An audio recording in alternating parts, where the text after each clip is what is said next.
CBS News senior political editor Steve Chaggaris is in Washington to help us break this down. So, Steve, this was a long-anticipated moment.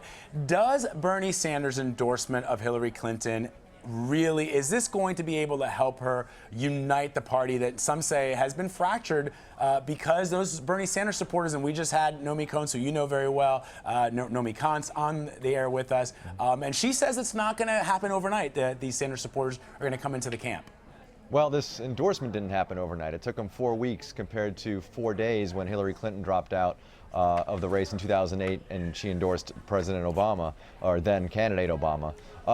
It's going to take a while. I think Nomi's right on that front, but this is a good first step. I mean, this was Bernie Sanders, coming around, endorsing Hillary Clinton, basically, giving his stump speech, but working her into that stump speech and telling his supporters that she understands these issues of college affordability and income inequality and raising the minimum wage and health care and Wall Street reform. And so he's starting that process of talking to his supporters and saying we need to be unified if we want to beat Donald Trump. And that was the message today.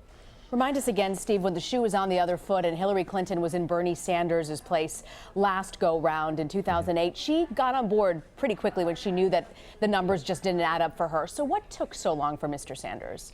Well, I think Sanders, first of all, was surprised by the amount of support that he wound up getting through this primary process. I think a lot of people were surprised by that. He got into this not realizing that he was going to be the last man standing, taking this all the way to the end, and getting, as he said, 1,900 delegates in this process. And so he felt that there was a response to the issues he was talking about, that laundry list I just gave you, and that he feels that he can make a mark on the Democratic Party. And what you see right now, based on the Democratic platform and based on the kinds of things that Hillary Clinton is now saying on the stump, he did have an impact, and he's gotten her to move to the left on some of these issues. He's gotten her to pick up or to take the mantle on some of these issues, whether it's college affordability or Wall Street reform or health care. And so he, in a sense, has succeeded in getting the Democratic Party to listen to him. It's taken him a while to do that. It took him 4 weeks to really sort of push this, waiting for the primaries to end, and then after the primaries ended, really pushing his issues. And so to say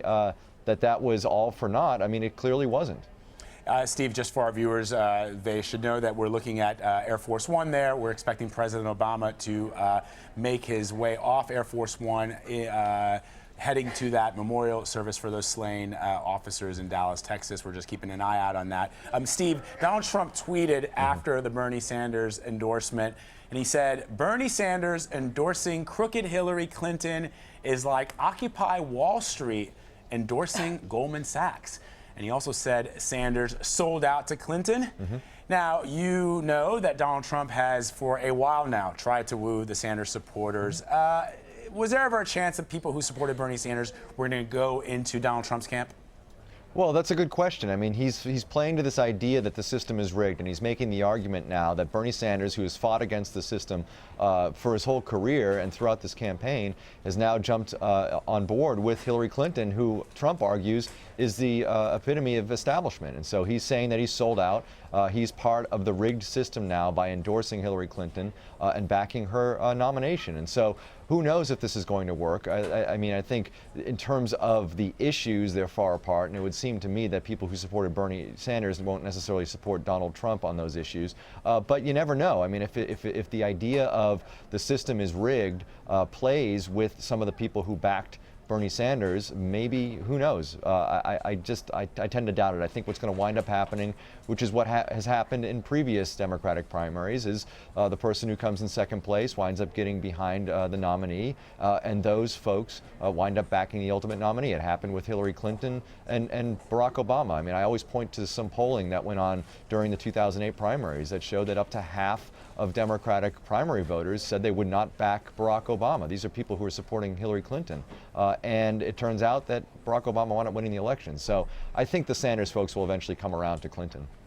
I want to also ask you, the New York Times is saying that Clinton is now vetting former retired Admiral James Stavridis as a possible VP running mate. Trump may actually be saying that he might also pick a military figure as well. We heard that over the weekend, a great deal of buzz picking up over the past week. So is he forcing Clinton to sort of match this, or are these just trial balloons being thrown out? Well, I think in the case of Stavridis here, this is the Clinton folks have said that they were going to consider some military folks. I don't think this is a direct reaction to what Trump is doing. And frankly, Trump's trial balloon of Michael Flynn didn't really go very high in the air. It sort of landed with a thud, at least among conservatives, based on some of the things that Flynn was saying over the weekend. So I think this is Clinton really sort of going forth with her plan to consider some military folks in her veep process. I'm not sure how serious this idea is.